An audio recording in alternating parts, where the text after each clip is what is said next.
Hey you dorks, this is Gunnar Hansen, Leatherface from the Texas Chainsaw Massacre, and you are listening to The Dorkening. Hi, I'm Brian Johnson, and although you probably accidentally stumbled across it and have no idea why you're watching it, you are in fact watching The Dorkening. Hello, this is Tom Kenny, voice actor, the voice of the Ice King on Adventure Time, and SpongeBob SquarePants. Meow. Oh, Gary the Snail too. Hey, guess what you're filling your eye holes and ear holes with? The Dorkening! Oh, I love the Dorkening. Very popular in Ooh. And Bikini Bottom. Hi, I'm Lou Ferrigno. You're watching The Dorkening. And you know what? You don't like me when I get angry, so don't get me angry. You better keep watching The Dorkening. Hey guys, this is Felissa Rose, and you're watching The Dorkening. Hey guys, it's Courtney Palm. We're shooting Death House, and you're watching The Dorkening. This is Anthony Michael Hall, and you're watching The Dorkening. Stay tuned. My friends are going to show you what entertainment's all about, baby. The Dorkening.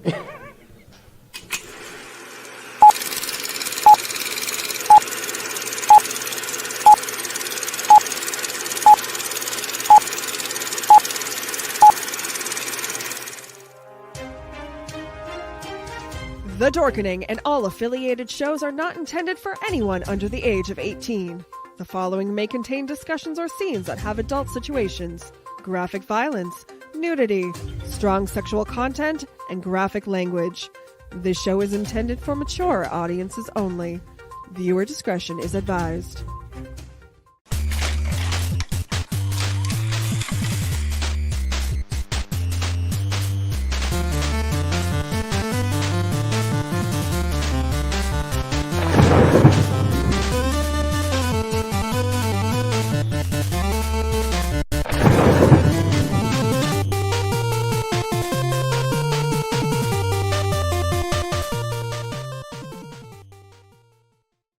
Rise and shine, my sinners.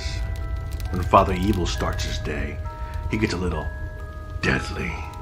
Deadly Grounds coffee has the richest, smoothest flavor you'll find anywhere. It's sinfully delicious. Once you go deadly, you never go back. Order yours at getdeadly.com. Coffee's so good, it's scary.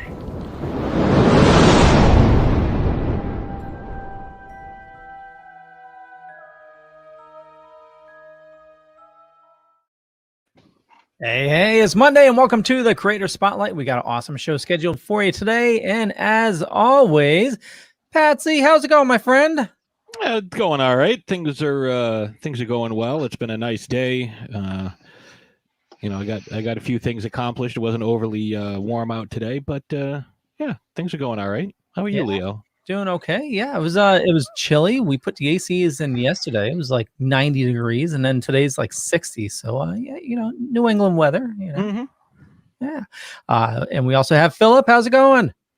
Pretty good, Leo. How about you? Doing much better since we don't have the squealing of your microphone. Sounds so much better. Yep, I switched laptops, and my picture now isn't like fizzing out every so often. Yeah, I noticed that. Much better picture. Awesome. Well, as always, it's wonderful to see you, my friend. Indeed. Who do we have today? Well, today we are joined by the host of the Independent Mouth podcast. Please join me in welcoming to the show author and entrepreneur, Mr. Anthony Williams. Anthony, how are you doing today? Oh, man. Well, by that intro, I'm scared now to be on here. You guys got me scared to come on. There's going to be violence and nudity. I didn't know this. Oh yeah, strong sexual content. You got to be prepared for anything when you're on this show. Oh, yeah. Well, as a podcaster, anything can pop up during a show, and often we'll get people that bring a trailer, and the trailer has like nudity or violence or something like that. So, just got to protect yourself in all ways, especially with YouTube and all their rules that are changing constantly. So, absolutely. So why don't you introduce yourself, Anthony? You do the Independent Mouth podcast, and you also do some game design as well. Why don't you introduce yourself to everybody? Tell them what you do and who you are.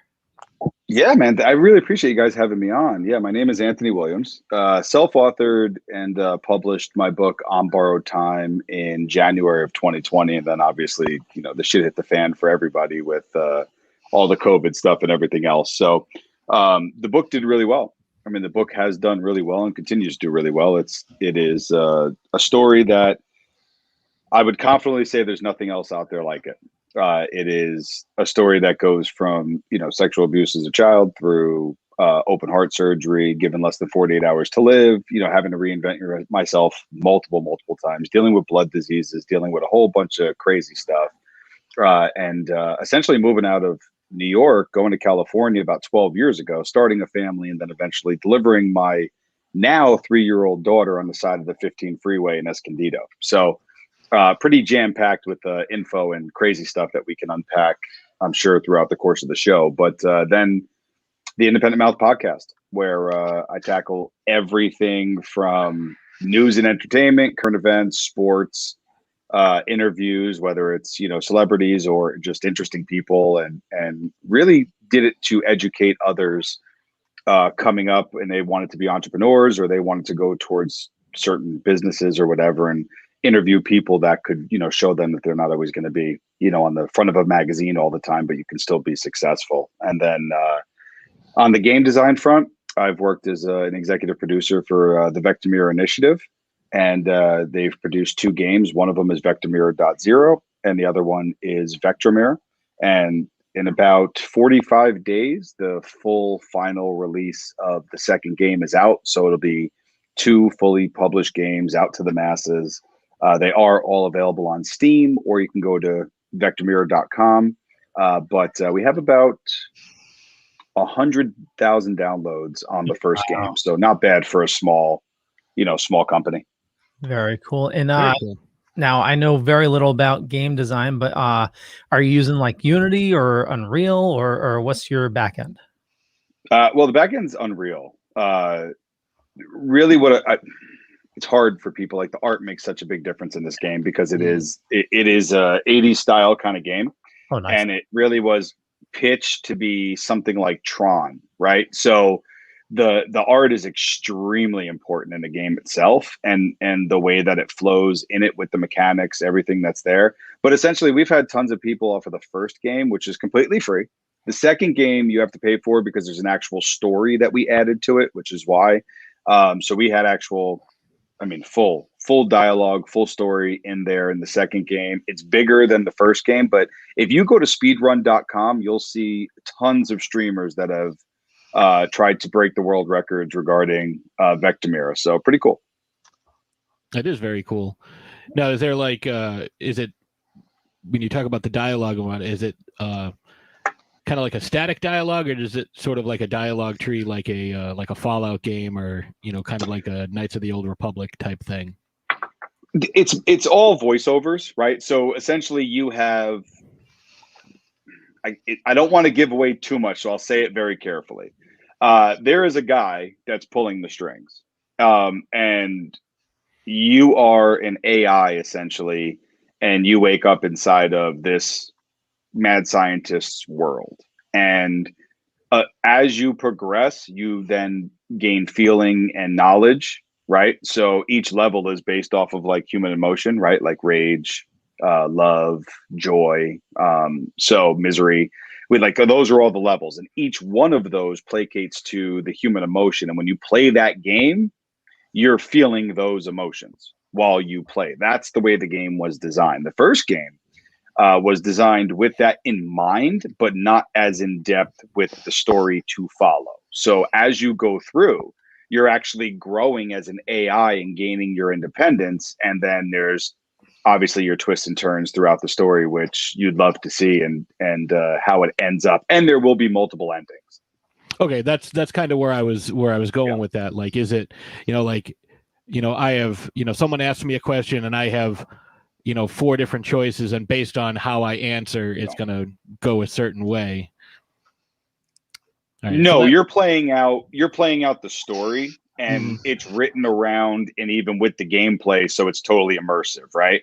And when you get to the end, is the end itself with multiple endings is how you complete certain things, yes, but you're not like a dialogue tree where you have to pick, this is my answer. It's more based on your emotion and actions that you take throughout that game.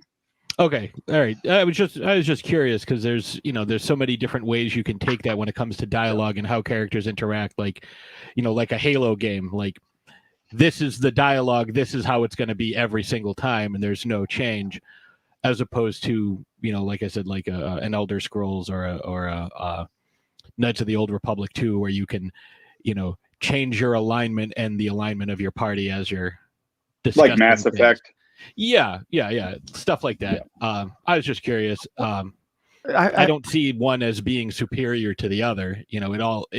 As long as the story is good, it doesn't matter. No, I agree with you 1,000%. Like, so the approach that we actually took was we didn't want to bog people down because it is a parkour style of game, right? To make you empowered with like, I could do all this really cool stuff, right? And I could move really fast, and people really wanted to, that was the way that we could really drive home the emotion, right? Without making it really stagnant. And also to keep in mind from a professional standpoint, yes, you can do it with small teams, but that is really hard to do, right? Like that is a lot of back end that you do have to do, especially depending on how you're setting up that text, making sure that text isn't overriding the actions that you're doing. And remember, you gotta keep in mind, it has been moving extremely quick, where a lot of people are more mobile or want those quicker experiences. So, if you bog the player down too much, they lose interest and you're causing friction points.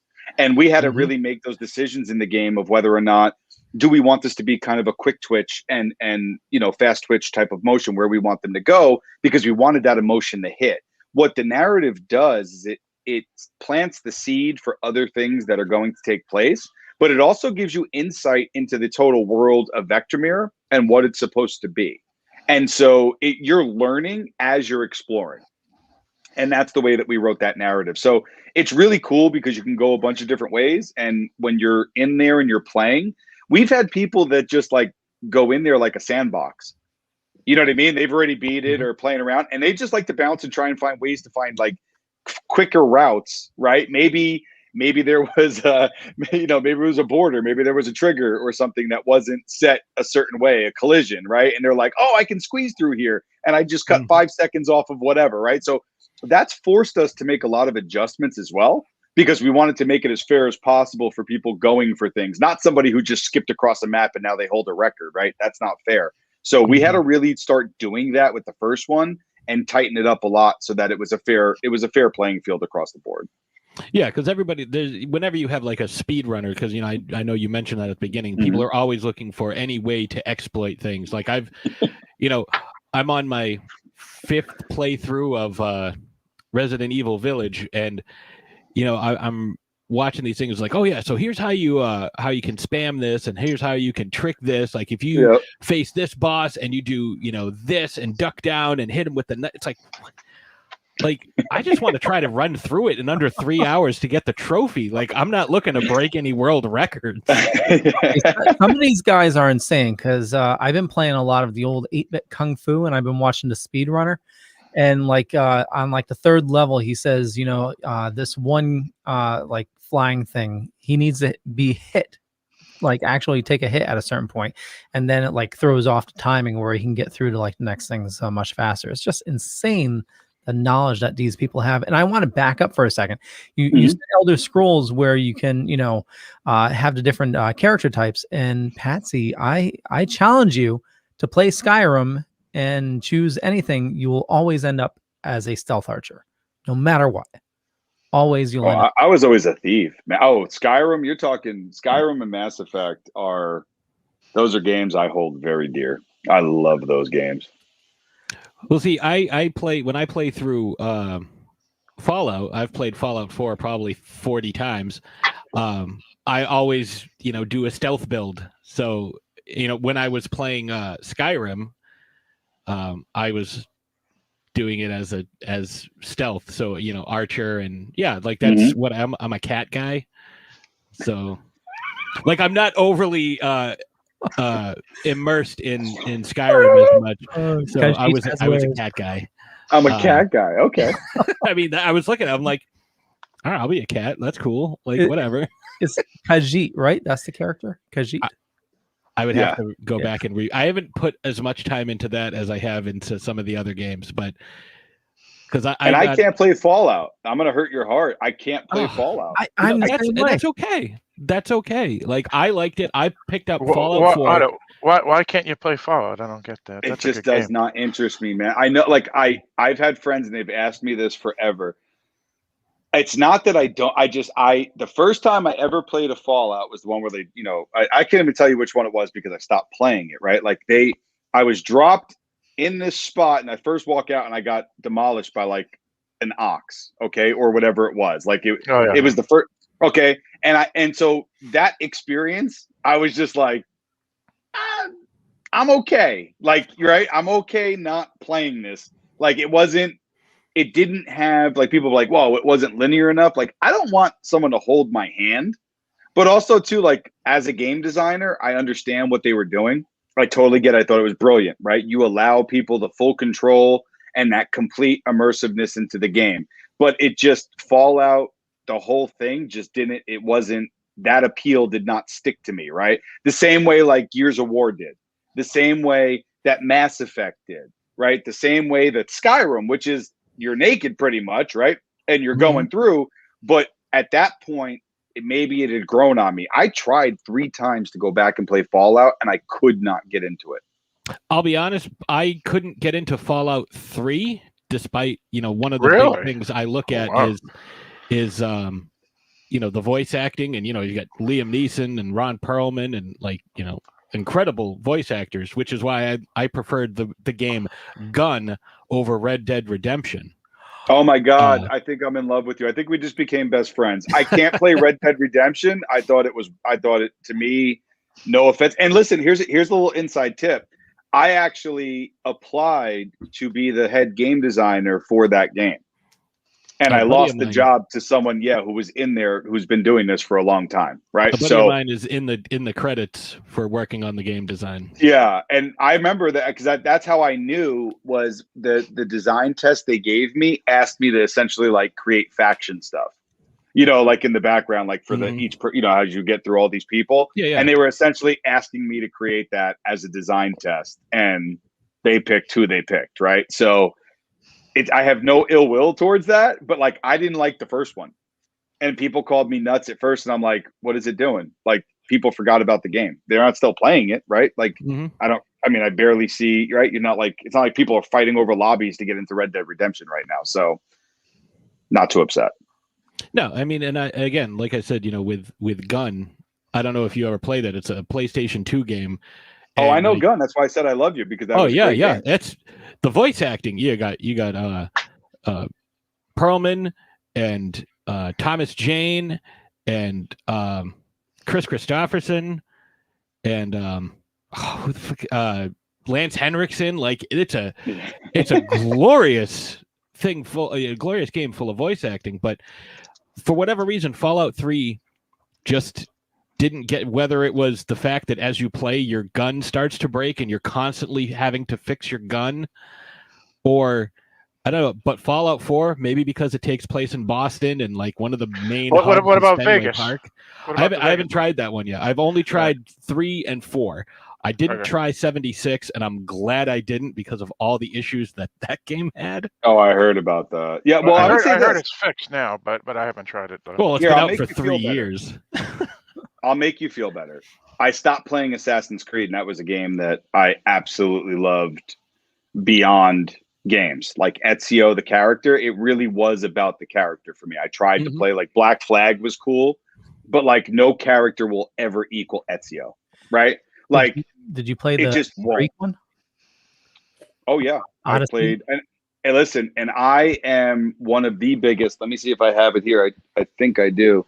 I'm one of the biggest like Greek mythology guys. Like, don't get me wrong, I like that stuff, and I love Vikings. That's why like the God of War 4 that came out was absolutely amazing. Like, I loved that, but no, man, Assassin's Creed lost it for me. It's like these super huge big maps, and I like that stuff, but I don't want to take 20 minutes to get across a map. You know what I mean? Like, and I know you can teleport and things, but it was just too it was too spread out. Yeah, and it lost its fun. Odyssey, they make you take the ship to find different areas, and it scared. That was brutal. Yeah, and having to dive for stuff, and shark infested waters and stuff. That's freaky. But I hear you. The game was just it was huge, and I quit like halfway through it, but I enjoyed it. But it's just it was pretty big. So what about a game, say like Maneater? Have you played that one? No. See, I love that because it's 100% of the game. It's not difficult to 100%. 24 hours you can go through, but it's got great replay value. It's got, really great voiceover. Chris Parnell giving you all these like random science facts and stuff like that, which is pretty funny. Like it's good. I like the gameplay game too, right? Yes, from Tripwire. Yeah. I'll tell you this. Here's the best thing I ever learned with designing games. The games that I now hold dear in my heart, or I like, are the games that I can play over and over, because it's very few and far between that a game of 60 hours is going to be appealing, right? And if I only play it 60 hours, I only played that game 60 hours. If the game is 5 hours, but I played it 7 times, I've exceeded that 60-hour limit. I've gotten more out of that game than I would the other game, right? Time played. Mm-hmm. So that actually affected me. Like when I actually graduated, it kind of ruined some video game stuff for me. Like I significantly cut down my list of games that I would play. I became very selective. Like Borderlands, all day long, bro. I could sit there all day long by myself or with somebody else and play that game. It's just got the appeal. Apex Legends, and I'm not, I was never a battle royale guy. Give me Apex Legends, man. I know that that's like mainstream for people, but give me Apex Legends because I can go in and out of a match. I like the characters. I like the feel of the game. And then when I'm done, right? That's what honestly getting a degree did to me. It made it like I just trimmed it up, man. Like I was like, I'm just not going to play stuff that I have no interest in anymore. I think that makes a lot of sense. I think with really any degree, if you have a specific field, especially in like an entertainment industry, once you get to, if you graduate, now you're you have a degree in film or you have a degree in, anything, along those lines, maybe stuff that you used to enjoy, you start noticing things that you didn't notice before. And it's like, man, I can't believe that I used to like this, Yeah. but you're looking at it with for lack of a better term, a new lens, a new light. It's a totally different experience because you have this background that forces you to kind of look at it, from further back. You're taking a wider view. Yeah, and then you have to do that. And then you have to do that when you're actually working with teams and building a game, right? Because like vanity projects don't make it like a lot of times, right? So like, if you're building a game for a vanity project and it's just because you want to build it, like more power to you, right? But you have to get very realistic. Like if you're building a game to make money, then you're building a game in a specific way with maybe some bones in the way that you have it. And you can never just sit there and be like, okay, this game is going to be amazing. Like the public tells you that, right? Like you could think it's amazing all you want, but that's not the case. And that's why I think that, a lot of the content creation now is at an all-time high. And you can find people who are looking to help, and you can really get a hold of some good talent out there for really cheap if you're really an indie studio and you don't have money. And there's tons of tutorials to go out there where you can look and get things done if needed. But content creation is at an all-time high. And I think you're going to start to see more and more of the indie games that start to take over and make a lot of noise, because people are like, what is really there to get in the video game market today, right? Like I look at it, it's like, I don't see anything like Gears of War. I don't see anything like Halo. Like everything is into a free, like kind of a pay to play. It's free, and then get your microtransactions, get all your stuff this way, grind out to get everything unless you want to pay for it. And what just happened with, games that come out, they flop.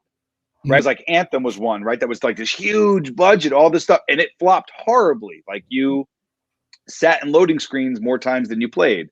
And I'm not knocking the developers or publishers, because you don't know, right? Like what was the recent one that just had all the huge problems? I can't believe I'm drawing a blank. Cyberpunk 2077. Yeah, and here's it's a pretty the damn sad good part. game, though. It's a pretty damn good game. I'm not denying it, but here's what happens. You have the online troll community, because a game that I know is a beautiful piece of art, man.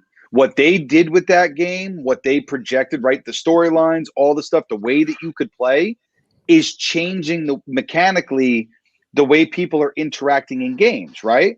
But how's the public going to know that when their marketing team botched a delivery? Yeah, you see what I'm saying? It came out 30 days too early. They wanted it for Christmas, and they should have just sucked it up, because people were still going to buy it in January anyway. Well, now was you more than- damage yourself. Yeah. Yeah, it was more than 30 days, because there's a lot of stuff that they had to cut out of the game in order to even get it for then. Like it wasn't. They wanted to end Q4 instead of waiting for Q1. Sorry, Leo. That's just totally. Yeah, I totally agree. And yeah, that's pretty much what it was. Yeah. Yep. Death Stranding was like that too. Like everybody hyped up Death Stranding because of who was involved with it, and nothing happened. I met him at PlayStation Experience, and he was a jerk to me. So I'm not even playing the game. Who? I'm not giving him credit or saying his name. Okay, I just I wasn't sure if you were gonna because there were a few people that were involved with it. The main man. Okay.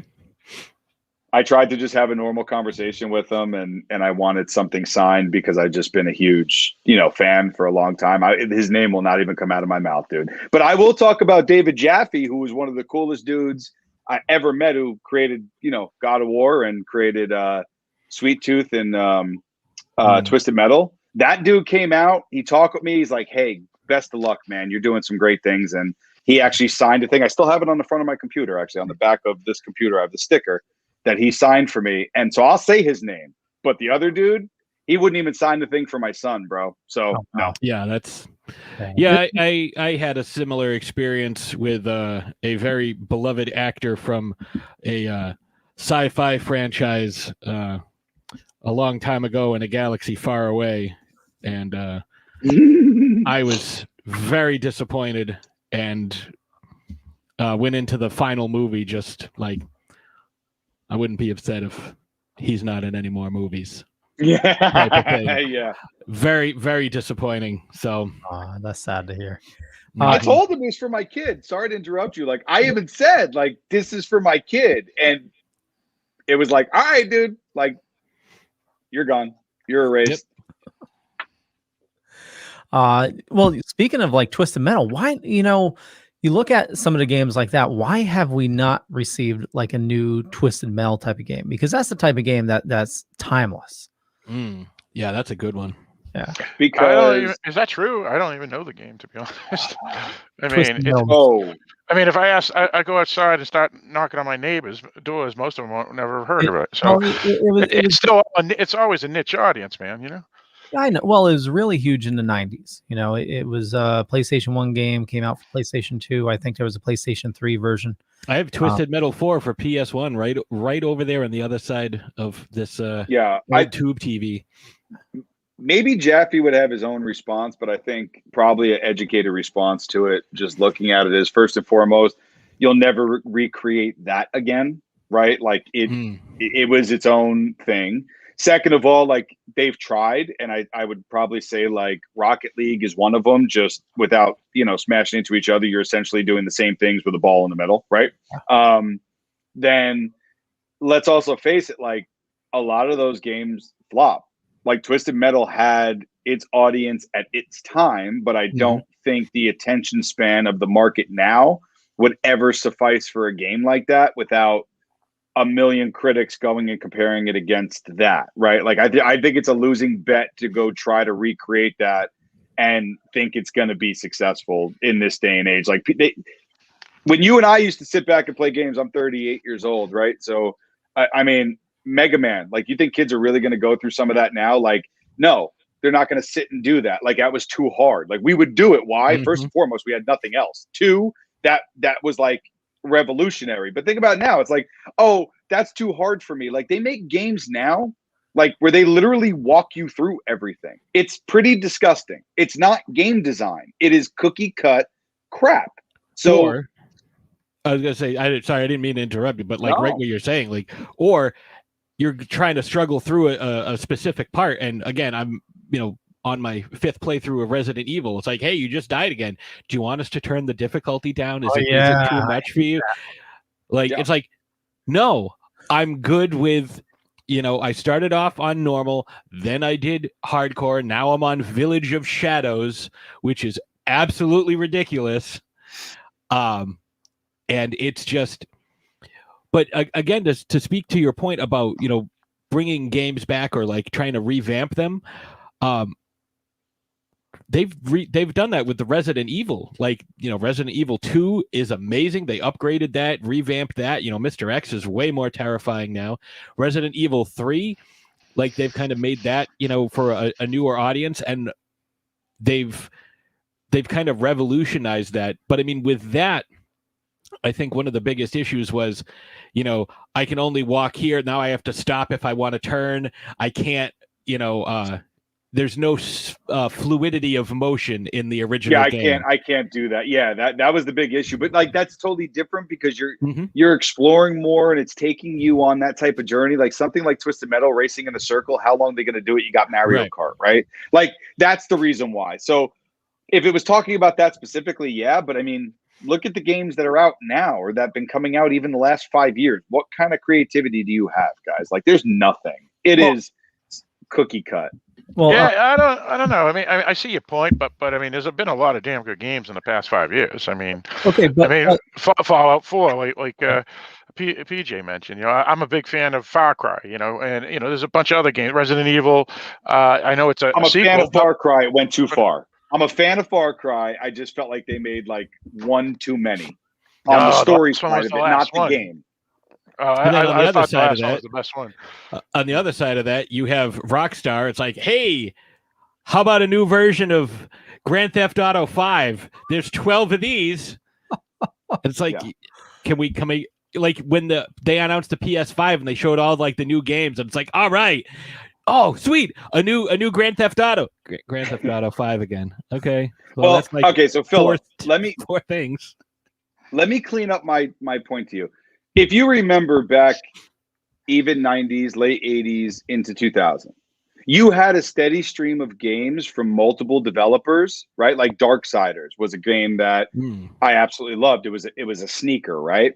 The one that Kurt Schilling made. I'm drawing a blank on it now. Knights of Amular. That was a sleeper game. You used to be able to find these sleeper games, right? Yes, we may have had a couple of titles, but dude, like if you could really put games over the last 5 years, we're going to struggle to get 5 that really blew everything out of the water.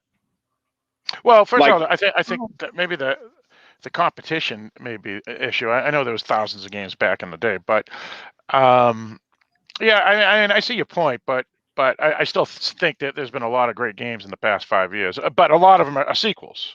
You know, the question is, unique. Well, there have been some a lot of them are Sony exclusives. Do you play PlayStation, or are you a Microsoft guy? No, okay. So this is another fun discussion that always happens. I was diehard Microsoft. Okay, so the reason why I got into game design was totally Cliff Bleszinski. Gears of War and Cliff Bleszinski. I was ranked in Gears of War, the first original Gears of War. I used to play it all the time. I was ranked. I was nasty with the bow. Dude, I was just that was a good disgusting, game. Right? It was an amazing game. The online multiplayer. They ruined it as it went further, obviously.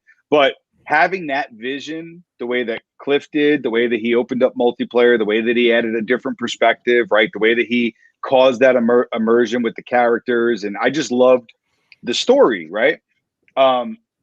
That's why I got into game design.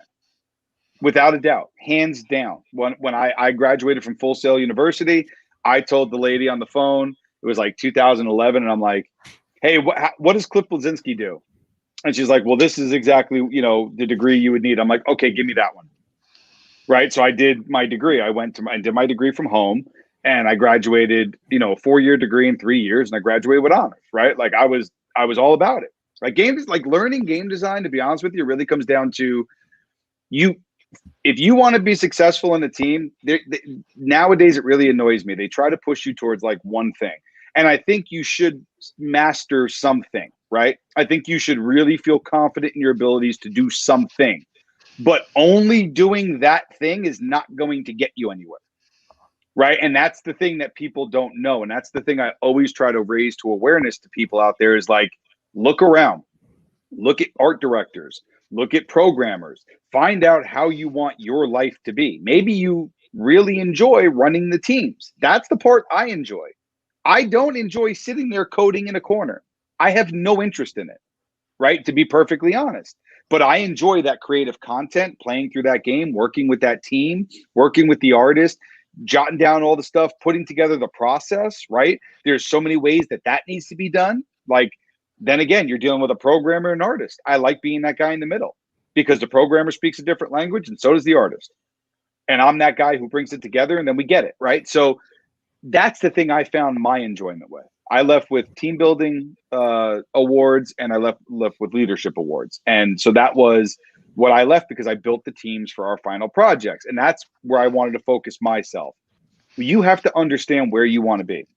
Do you want to be a programmer? Do you want to work in art? Do you want to work with teams? What exactly do you want to do? And then hone in and get the things that you need there.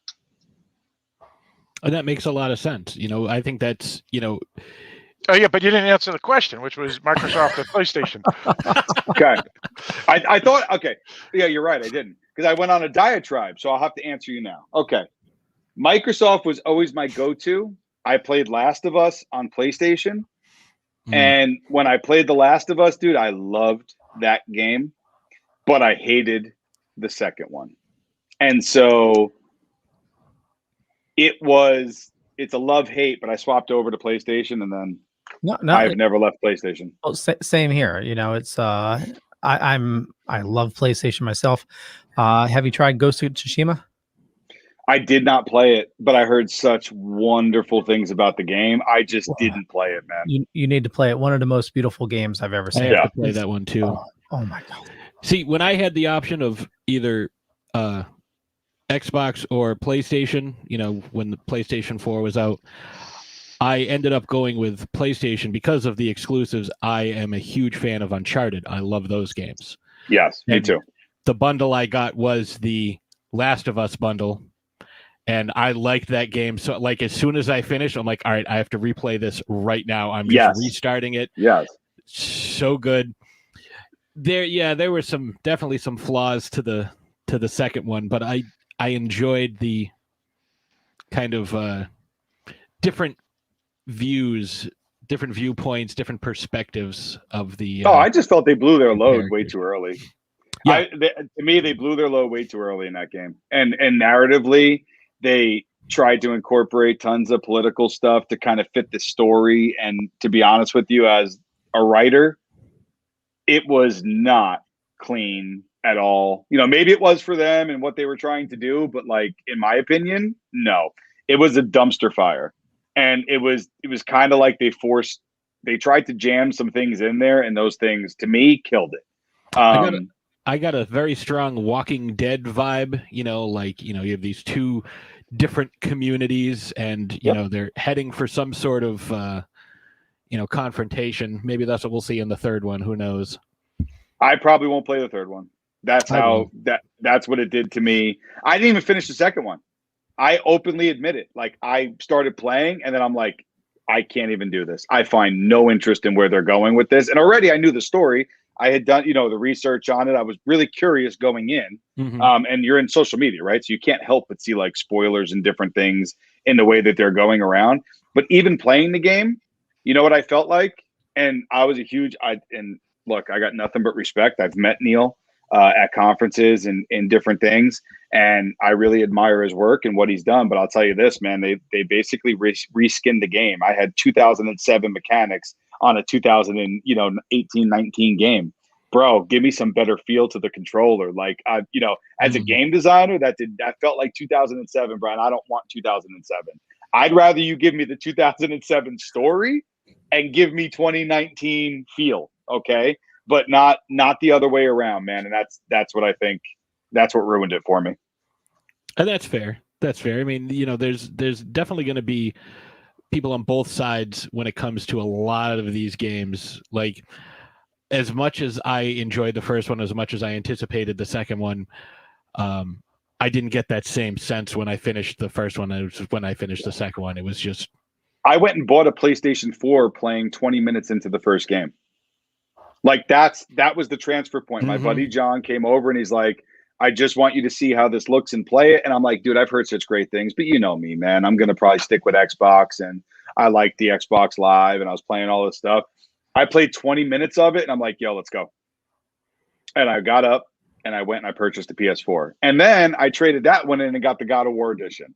So just so you know, like that one. So I have the white nice. PlayStation, which dude, it was so, it was so cool at that time. But I actually held off from buying a PlayStation 5. And I won't do it now. There's just not enough on it for me or differential. And honestly, I go through shooting people on Apex Legends now because it's an easy in and out between, what I'm doing. So until I get something that really grabs me with a narrative, I will say this though, you want something that's funny.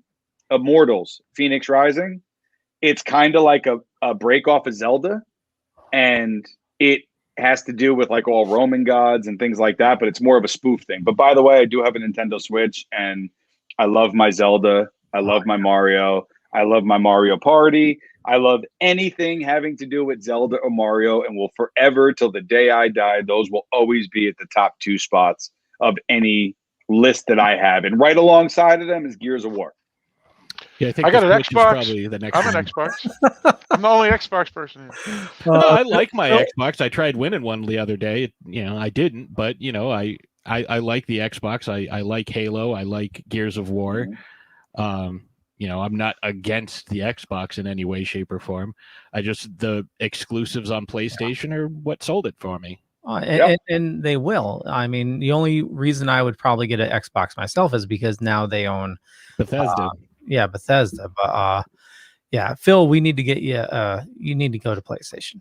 Well, I used to have both. I used to buy both. And then one day I just said, I don't play enough games that I needed both anymore. I mean, obviously, there was a couple of games on Xbox that were only, on PlayStation that were only PlayStation exclusive that I was interested in, but I wasn't gonna.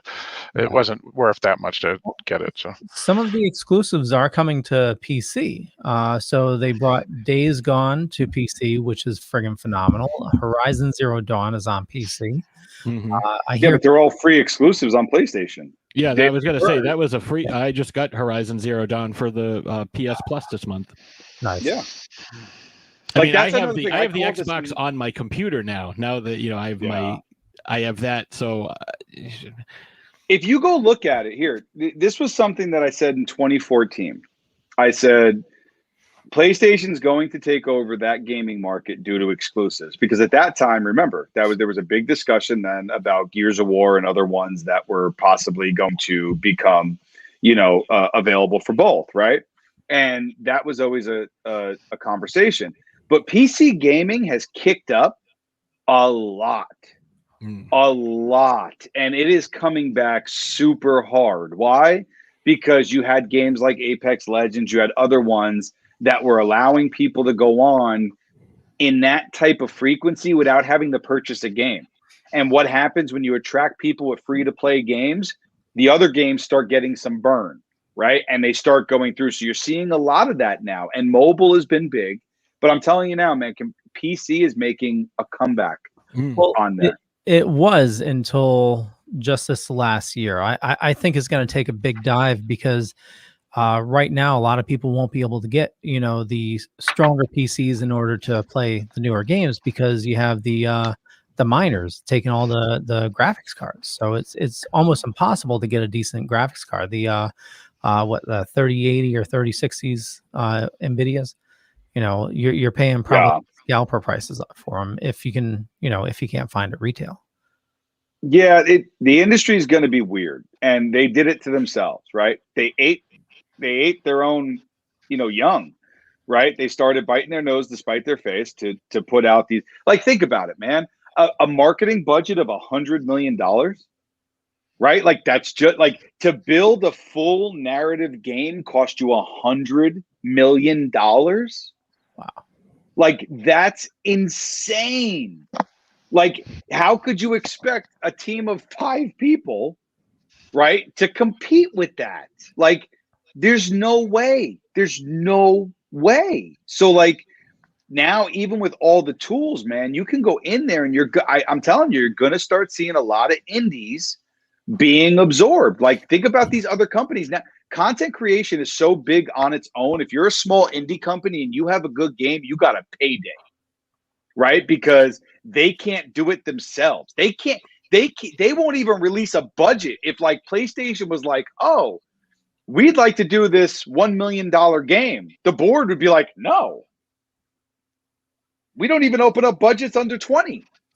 You know what I'm saying? Like, that's how crazy it is for those companies. So now they're like, they had like octopuses, man. They got 8 tentacles out all over the place, like looking to see what the really good games are. Like, look what just happened. What was it with the AT&T and Warner deal, right? Or whatever that was. Mm-hmm. Like, dude, that is going to cramp a lot of stuff.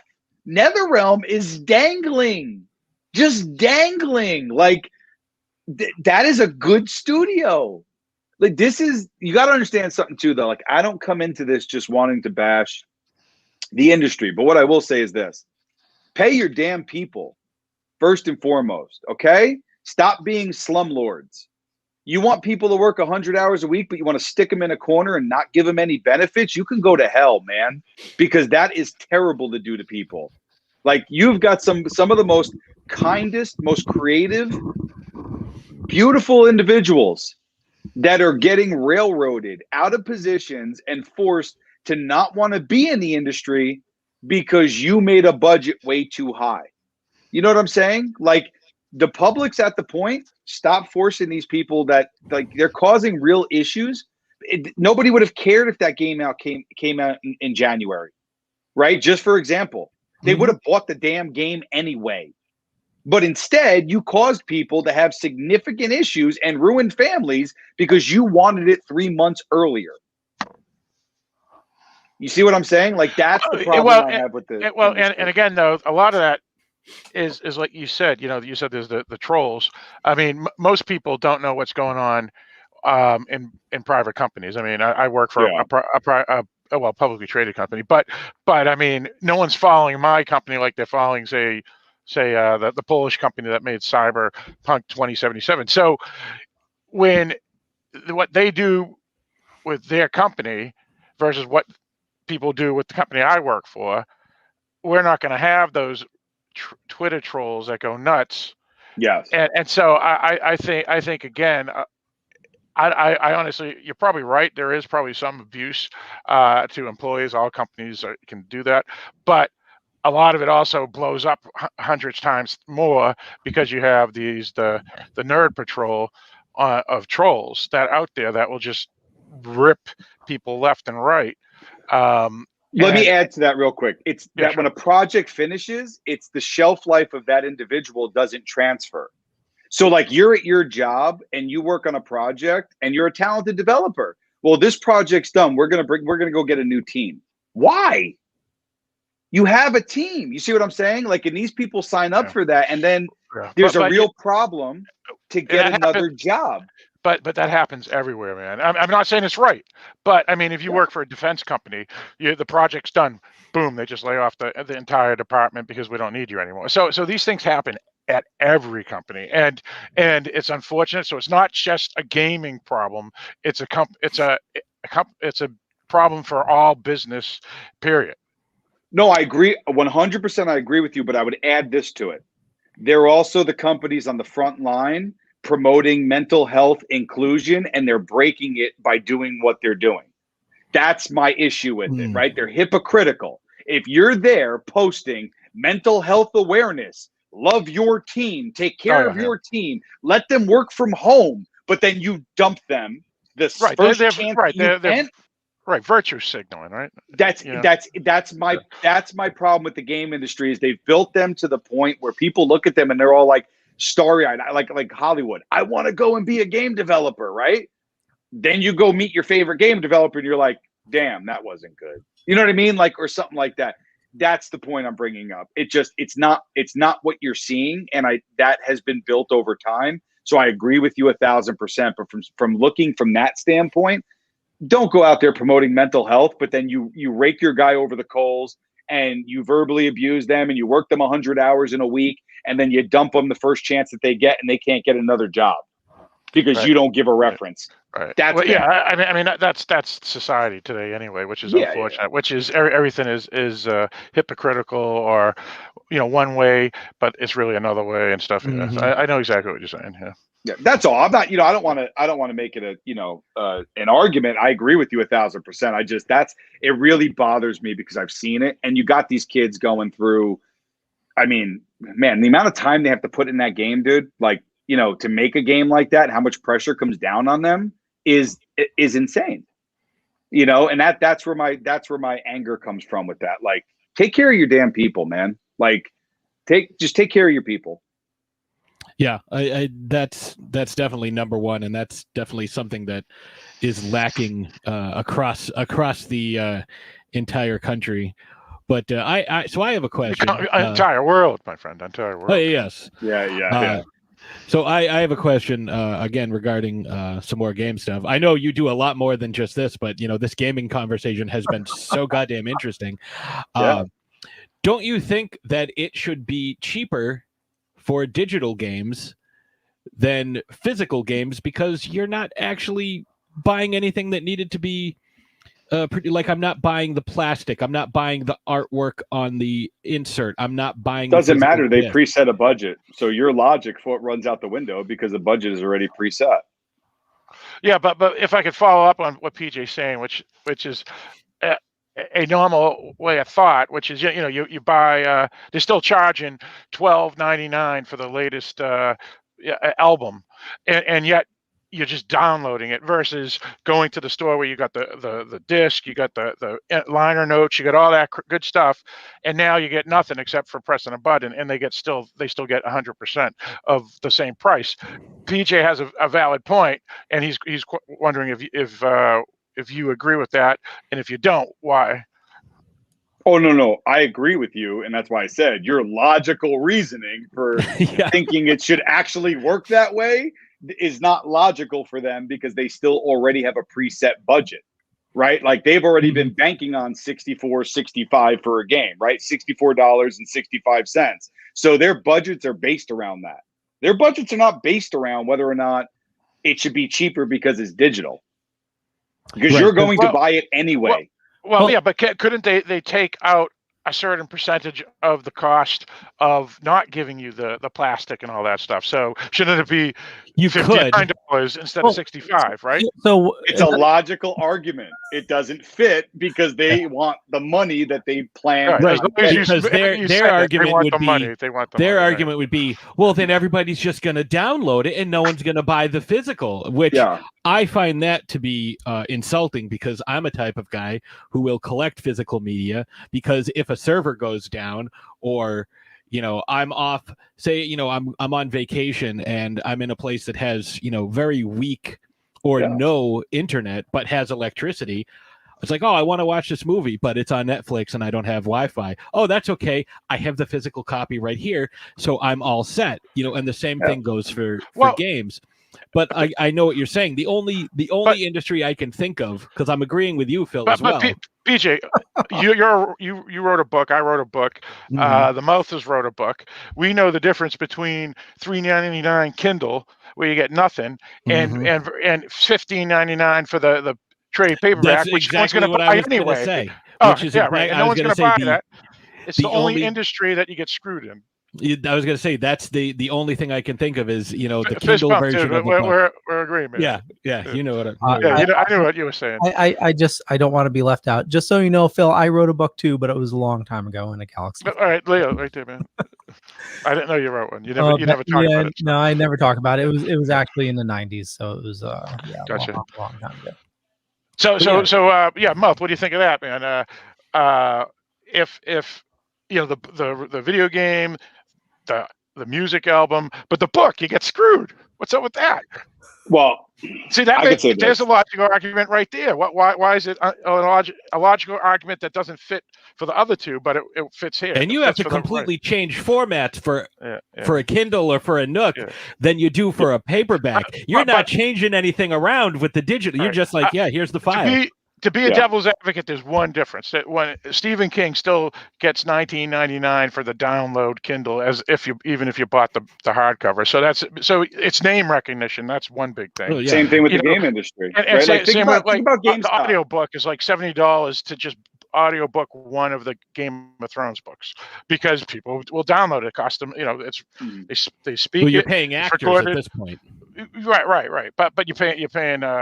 All the people that made the game too, but the Game of Thrones book, the first one, it was one guy that just changed his voice throughout the reading. Right, but he's still a voice actor, and you're going to pay a voice actor. That's different from like Anthony's saying. And still, 10 years, 15 years later, they're still selling the book for $45 as an audio copy. You know what I'm saying? And that costs it's just a downloaded file. Welcome to capitalism. You can charge whatever you want, right? Like that's you get to make up whatever prices that you want first and foremost. Second of all, I would say look at GameStop, right? Like I had worked at GameStop and like GameStop makes nothing off of it. Like those game companies use GameStop to basically peddle those games. They make nothing off of selling those games.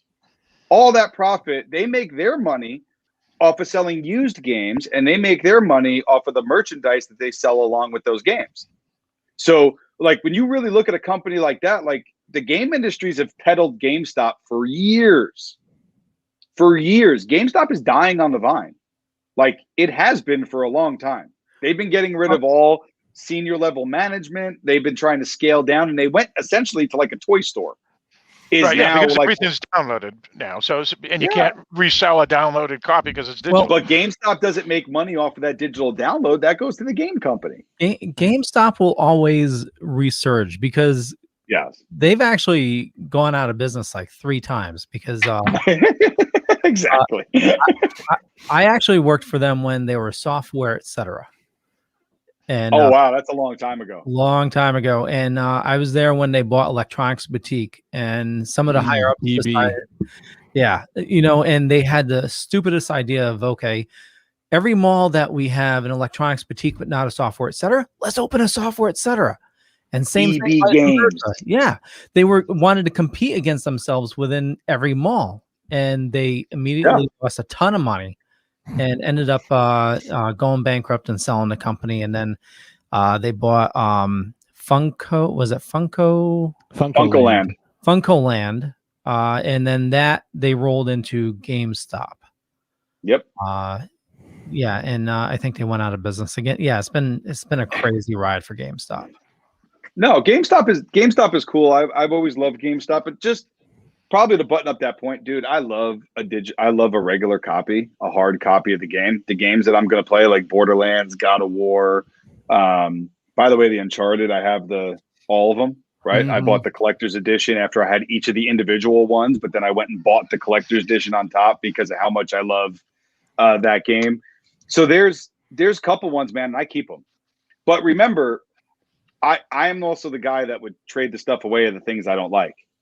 Right. So like there's been many a times where I've gotten a game and then I didn't like it and I traded it and got $30 back. You know what I mean? Like I lost money on playing it, but I just wanted the copy where other people were buying the digital copy. But like you, the digital copy really doesn't impress me. I'd rather play the free to play games. The free download stuff is a digital copy, but I don't know. I'd rather have the game. Yeah, I mean, you know what it is? It's just convenience now. It's like, you know, if you want to read a book, you just press a button. If you want to get the next Taylor Swift album, you press a button. If you want to get the next Fallout game, you just press a button. So, you know, you don't have to do anything. You know, it's that's the reason. Yeah, that's the only time I really bought anything digital myself. And like one of the times was because Patsy sold me on Maneater. You know, rather than wait for it to come in, you just bought it online and. Yeah, it's so good. I know. Thank you so much for telling that on me. Yeah, such an awesome game. I heard about it. I did hear about it. I'm actually checking through messages. It's why I kept looking because one of my friends, Keith, told me that he played Maneater. I was looking, it was during COVID. He started playing and he told me to play the game. And no, I never played it. But he did. I looked and he did mention that game. So I will give you kudos to actually talking about Maneater. I'm a big, I love sharks in all shapes or forms. And the fact that you get to play as a bull shark and like they actually go into the science of why a bull shark can survive in freshwater and saltwater and like, yeah, science and sharks and stuff like you're right up my alley. So yeah. So the game is so crazy that at one point you need to pick up either an animal or a human, jump up out of the water, and throw them to hit a trigger to open up. Very realistic. Oh yeah, yeah. I always grab a guy. I just like go grab like some random guy that's swimming and like he's yelling and screaming, and you jump. You can triple jump out of the water depending on how old your shark is. And then Simone Biles shark? Like what is going on? Yeah, it's nuts. And but what are you gonna throw him at? What are you gonna throw the person? You have to throw him at a there's a gate that's blocking you from one area to the next, and you have to jump out of the water and do a tail whip, and you launch whatever you have in your mouth at this button, and you hit it every time. You know, because it's there's no like trigger or reticle or anything. Actually, no, because it took me a while to hit one. You have to be pretty. Well, maybe you will hit it every time if you're good at the game. Yeah. Oh.